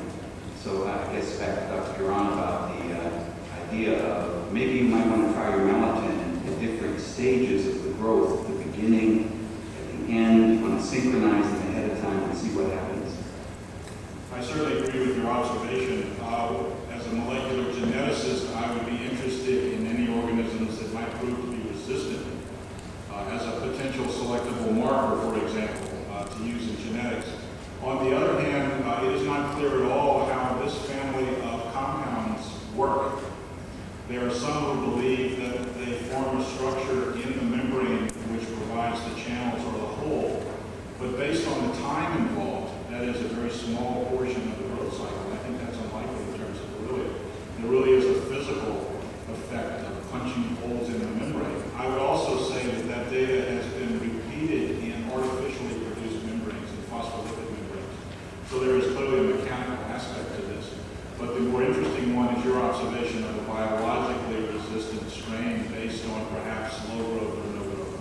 And that has implications in chronic disease. Dr. Fine, you have a question? A couple of comments to Dr. Barone. Have you thought about beasting therapy and its usefulness in MS and how it might be used in Lyme? Thank you very much for that question. I should remind you that I am a microbiologist, not a physician. Am I recommending beasting therapy? The answer is no. Am I recommending bee pollen therapy from your local health food store? The answer is no. Am I recommending an extra dollop of honey on your English muffin in the morning? The answer is maybe. To be more serious, this compound is a very toxic compound, particularly in purified form. It arrives in a box with poison stickers and toxic stickers all over it, and I immediately hand it to my technician as quickly as possible. It is because of the non-discriminate hole-punching ability of these compounds that it is dangerous.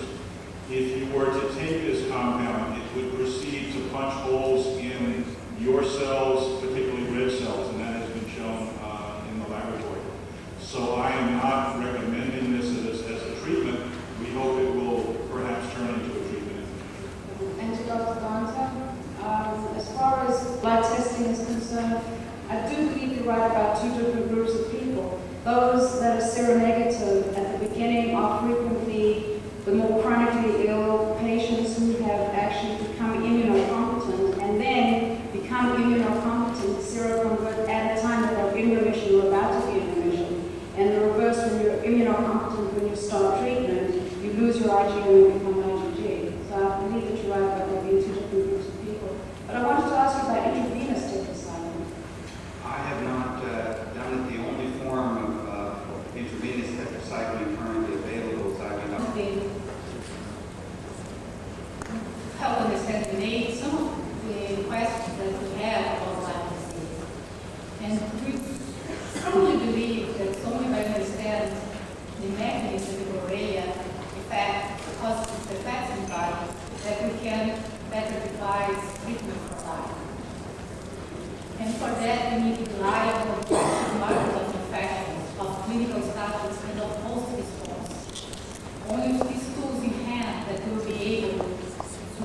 In preparation for this study, we have talked with many scientists, not only involved with the study of Lyme disease, but also in the fields of neurology, immunology, and hematology.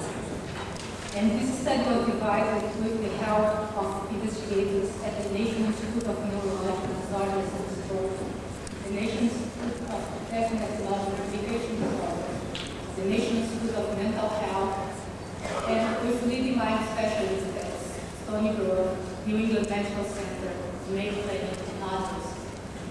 More than that, we hope that as this study goes, the list of people who help us with this study will increase. This talk today is on a very brief overview of the project. And for can't be understood at all by me, and maybe others could do something with that mind, because we don't know it. Thank you. although this talk today is only a very brief overview, and for those of you who wish more information about that, a handout of the study is will be available at the back of the room at the end of the section. Can you hear me now? This study is divided in two parts, and in the first part, we will compare results of several different tests for Vibrio between patients who suspect chronic neuroborreliosis and other controls.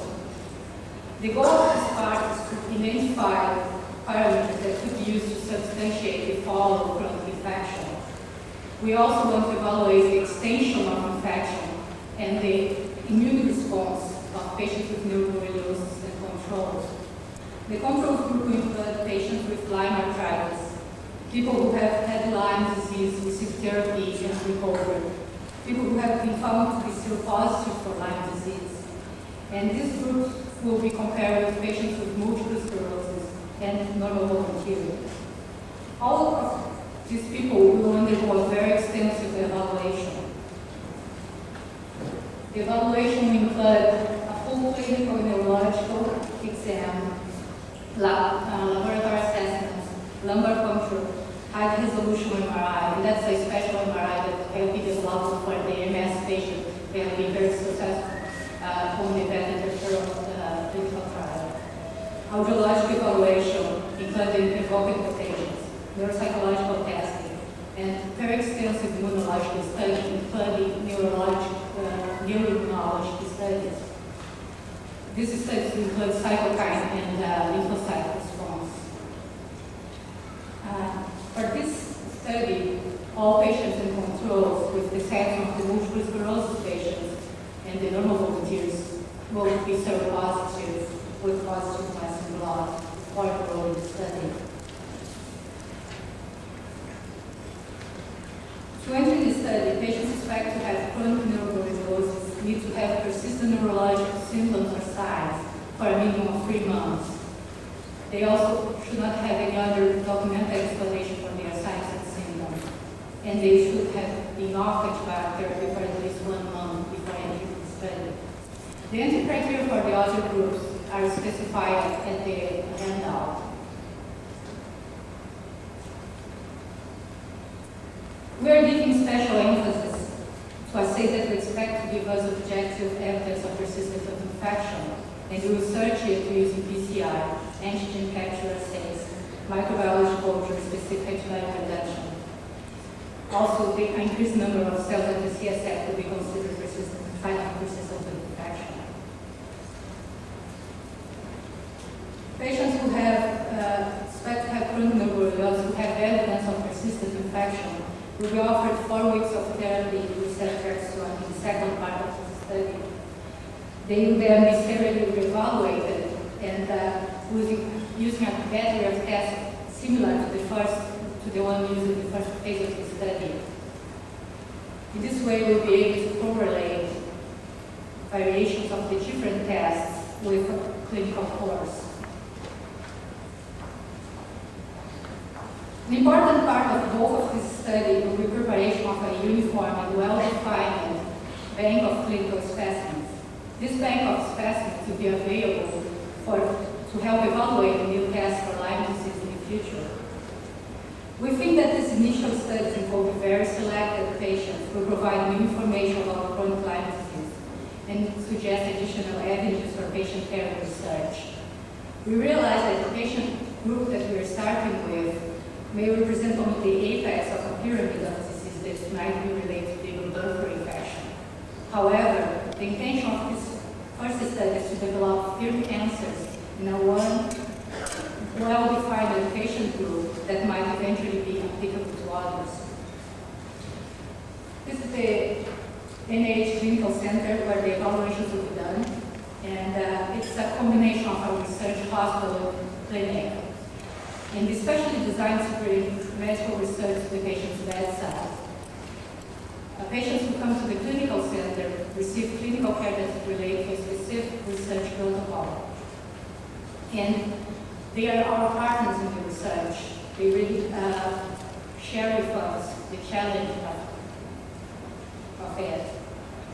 The research is fully funded by the federal government, so there are no costs to patients for any care or treatment received at the clinical center. In conclusion, we are very excited about the research opportunities that this project represents, and we are glad to participate in the effort to answer this question. We hope that this detailed prospective study of chronic Lyme disease patients will help answer some of the questions. But to make this project and other future studies successful, it's essential that we, both scientific and lay community, work together in a constructive way. We hope that we can count on your support. Thank you.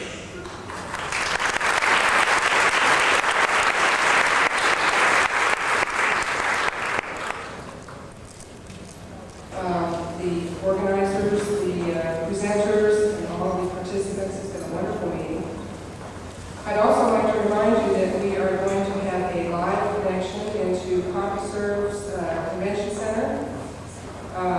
Questions will be fed to me, and what's said here in this room then will be fed back to the CompuServe Convention Center. I think this is an excellent method to disseminate information, especially for those who have been able to attend today's meeting. I was reminded that a number of people have been unable to attend, just as an example, the disabled who are confined to their homes, and researchers on limited budgets. So it's great to be able to give people a chance to be able to take part in some portion of this conference. A number of people have already written down questions. As you can see, there are quite a few of them for the panel.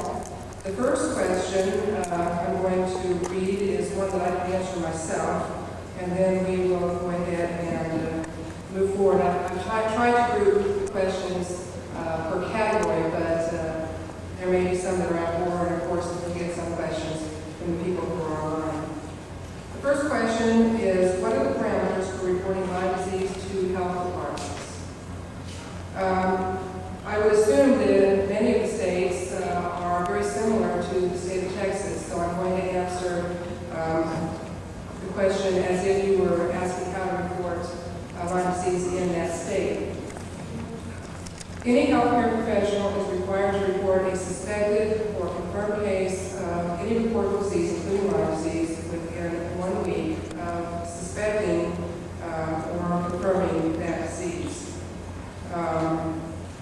When they report the case of Lyme disease, it may be based on laboratory information or clinical diagnosis. And then in Texas, once we get the report, we go back and do a case investigation on each and every case. The second question. Excuse me, what do you do with the case? What do you do with the situations in which you have an evolving illness and you don't have a firm, other than clinical criteria for that in terms of beginning to gather data on that illness?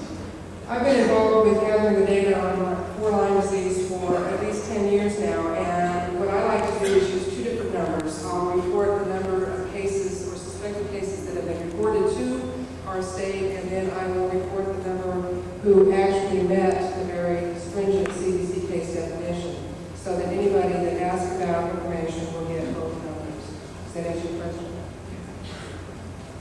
hopefully we'll gather enough data and be able to go back to some of this later to be able to discern whether some of those that did not meet the CDC-based definition were indeed cases, and put all this together later.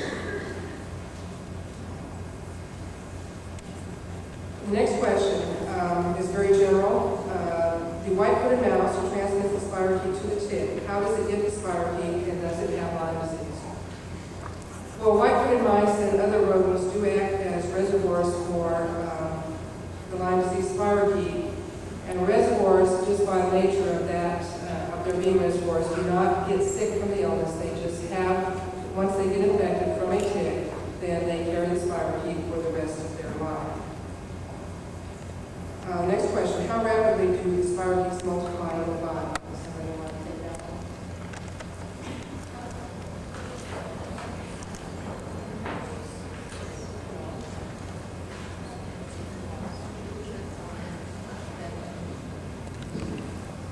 I would just answer that by saying that there's no information at all on that, and it's anybody's guess. In culture, the generation time ranges from about 8 hours at the minimum to 24 to 48 in recently isolated bugs, but we have no idea whether or not that's representative of what really occurs during an infection. And the next question, how many spirochetes enter the body in a single tick bite? Too many. Well, I guess I'll answer that by saying that will be anybody's guess as well. When we look at ticks, infected ticks in the laboratory, we see ticks that are heavily infected and ticks that have very low number of spirochetes. So it would probably depend on the number, well, it would definitely depend on the number of spirochetes that tick contains as to how many enter. However, it appears that we have somebody else that would like to address that question. I think there's a paper out that came out half a year ago. I think it's Journal of Clinical Microbiology, and they say that about 30,000 broilers enter the host, say humans or any animal, when they are infected by a Lyme. Thank you very much. I've just been reminded that we are going to mix questions from the audience with the questions that I have here. So as people come up to the microphone, we can call on them.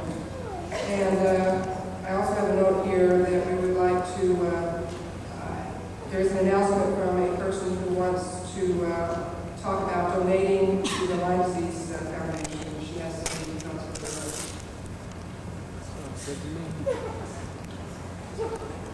You want to come up here later?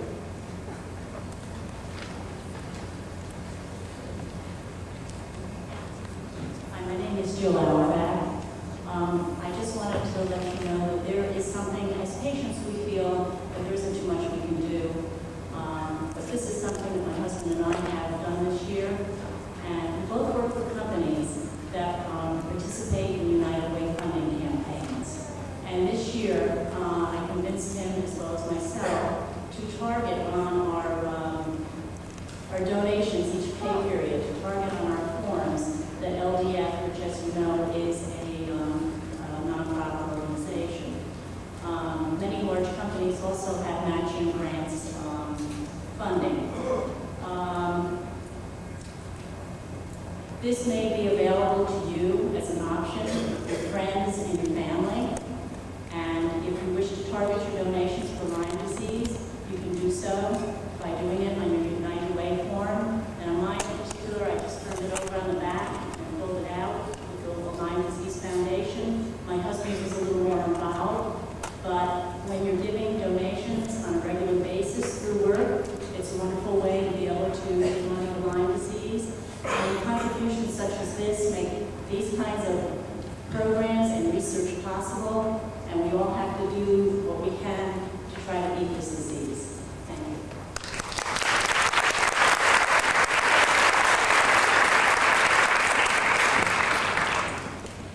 In a meeting earlier, we came up with, or it was suggested that there was another way that we can disseminate information about Lyme disease to the medical and health professional communities by buying subscriptions to the Journal of Spirochetal and Other Tick-Borne Disease, and buying them in the name of our libraries, our colleges,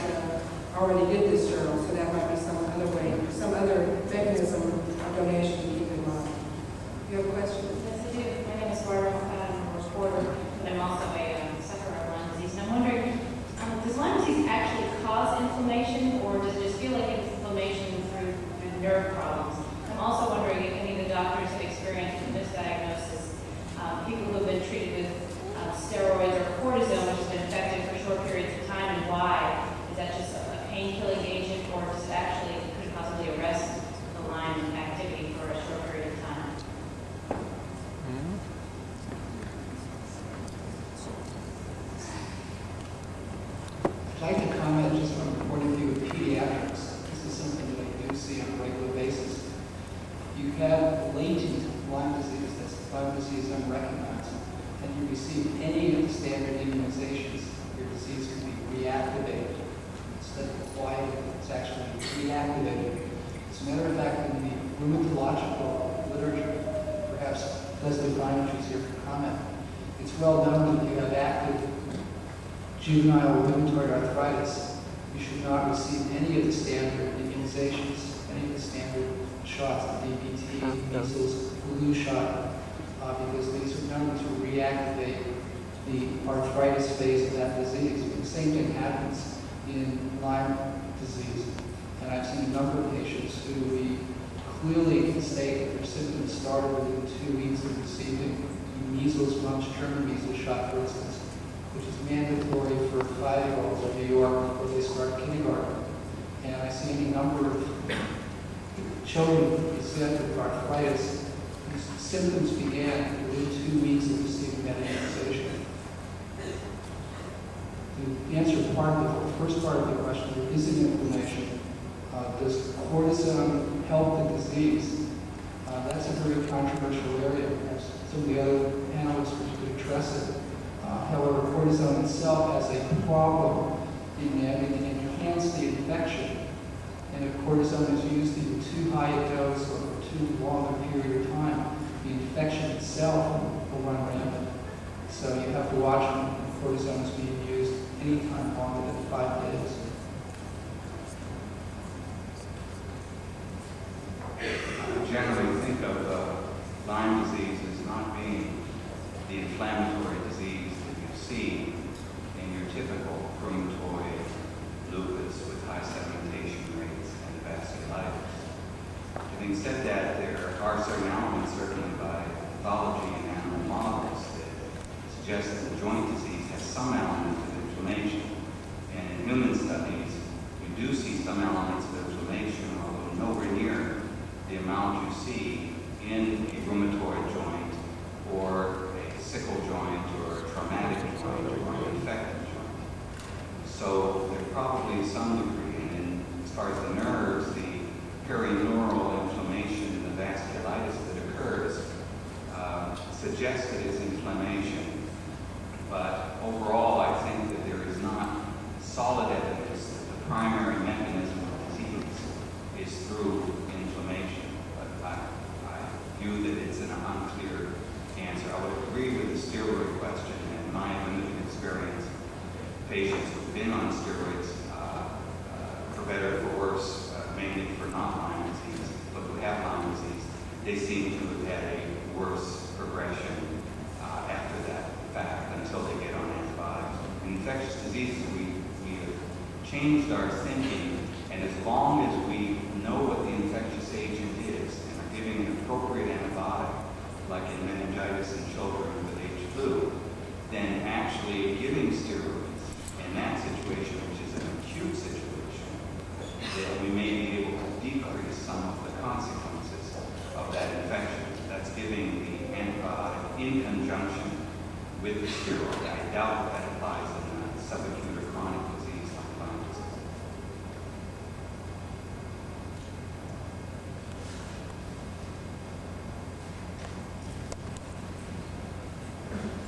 Next question is dealing with vaccines. When can the general public expect the Lyme disease vaccine to be available? And what about a vaccine for children?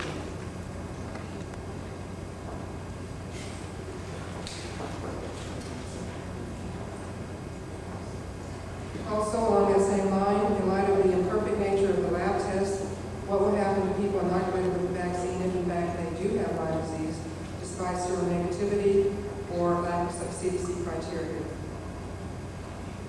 Okay, well, I can take the question about vaccine licensure. As we know, there are 2 phase 3 trials ongoing for vaccine efficacy. I can, of course, only speak for the Swiss Lyme vaccine, and this trial has been started in the beginning of 95, and there's another year to go. So I don't think we can anticipate any licensure of the vaccine before 98, probably. I am not aware of what the situation is with other manufacturers. As far as subjects who have had Lyme disease in the past, there have been several studies done, and we've seen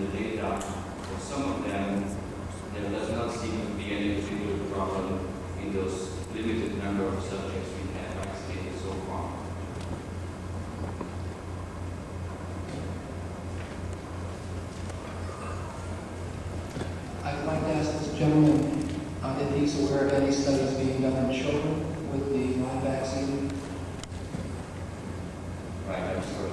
There have not been any study in children initiated so far.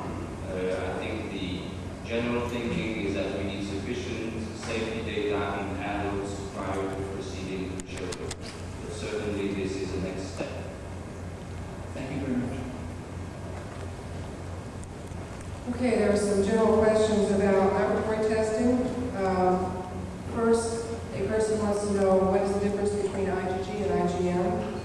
And then there's the question as to how can a patient assure that their lab work is being analyzed by a lab that is competent, and that their physicians will consider the clinical symptoms.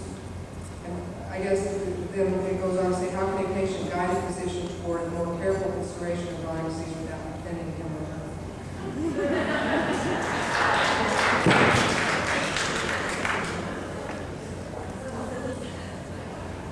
In terms of the difference between the IgG and IgM, IgM is usually the initial response, the immune response to an infecting agent. And when you look at early Lyme disease after migrant, you will see IgM antibodies rise quickly within 4 weeks after the ECM, sometimes a little bit later. And those antibody levels will tend to go down thereafter. IgG arises, the IgG response arises a little bit later than that and tends to persist for longer periods of time. Now in Lyme disease, it's a similar situation. You will have IgM that can come and disappear sequentially. Often it's interpreted as a response to a recurrence of the infection. IgG responses do tend to, again, to persist for longer periods of time.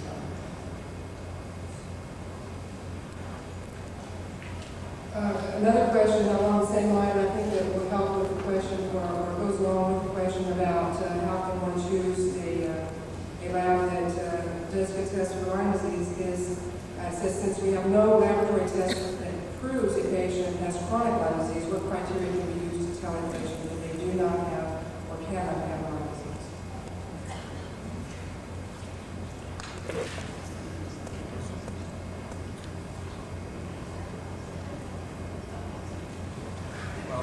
No one else did this. I've taken it before, so I'll take it again. I think it's an evolving state of art and science, and I've expressed my opinions before that until we know more, the more information we get out of the Western blots, the well-meaning suggestions about doing screening tests first, like ELISAs, would be helpful if the ELISA tests were really good. And while they're improving, they still use crude Borrelia organisms, which are complex organisms with high background values, and that's why I think we're losing some of the true positives within the automated machine's reading of the background. I had heard that there was, perhaps Dr. Mann can bring us up to date, one of the companies was developing a panel of recombinant antigens that would be specific, for example, to 39, to 23, perhaps others, to use them for ELISA screening, because in HIV disease, for example, ELISAs are highly sensitive, and as they should be, pick up all the true positives and then a few false positives as well, and then you use the Western blot in that disease to confirm the diagnosis. In this disease, ELISAs just aren't doing that job, so most of us are going to the Western blot directly and choosing laboratories that report what they see and report all the bands and let me do the interpreting, and don't interpret for me that this test is positive or negative at this state of evolution of knowledge. So it's debatable, but we're each developing our own criteria for interpreting the Western blot. Pick a place that does an IgM and an IgG as a separate blot method, not a combined IgM-IgG blot. And there are a number of laboratories that can do this throughout the country. In regards to this issue, the EIA assays